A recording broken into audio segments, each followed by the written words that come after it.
नमस्कार दोस्तों, स्वागत है आपका आपके सोशल स्पार्क चैनल पे। और दोस्तों, आज मैं आपको इस वीडियो में बताऊंगा कि 15 अप्रैल के बाद ट्रेनों के शुरू होने के संबंध में क्या-क्या रिपोर्ट्स आ रही हैं इस समय।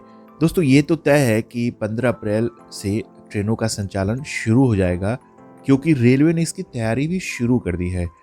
रेलवे ने ट्रेन सर्विस शुरू करने के लिए तैयारियों को काफ़ी तेज कर दिया है। आईआरसीटीसी की वेबसाइट खुल रही है। यात्री 21 दिन के बाद लॉकडाउन समाप्त होने के समय यानी कि 15 अप्रैल से रेल का टिकट बुक भी कर सकते हैं और बुक कर रहे हैं। रेलवे ने अपने सभी जो ट्रेन ड्राइवर्स हैं, गार्ड हैं, स्टेशन मैनेजर हैं, रनिंग स्टाफ है और दूसरे तरह के जितने भी कर्मचारी हैं उनको एक टाइम टेबल भी भेज दिया है, जिससे कि रेलवे के कर्मचारियों को पहले से ये पता रहे कि हमें अब काम पे जाना है, हमें अब सारे ट्रेनों का संचालन ठीक से करना है, हमें रेलवे की सारी व्यवस्था ठीक करनी है। ऐसा ना हो कि ये पहले से ये व्यवस्था न रहे। एक रिपोर्ट्स में बताया गया है कि रेलवे बोर्ड ने सभी 17 जोनल रेलवेज जो है उनको जहाँ ये ट्रेनें रद्द हुई थी उनसे ये कहा है कि ट्रेनें जो रद्द हैं उनको चलाने का आपको निर्देश दिया जा रहा है। रेलवे स्टेशनों पर और ट्रेनों में चढ़ते समय कोरोना वायरस के संक्रमण से बचने के लिए आप लोग को पूरा इंतजाम करना है।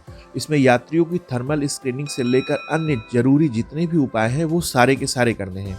इसके अलावा सभी जोनल के बड़े अधिकारियों को यह निर्देश दिया गया है कि 21 दिन के बाद जब लॉकडाउन समाप्त होगा तो स्टेशनों पे भारी संख्या में भीड़ उमड़ेगी। ऐसे में उनको रोकने के लिए आप पुख्ता इंतजाम किए हैं। इस संबंध में रेलवे की सुरक्षा सिक्योरिटी एजेंसियां हैं उनको भी और आरपीएफ को, जीआरपी को, सबको ये निर्देश दिया जा चुका है।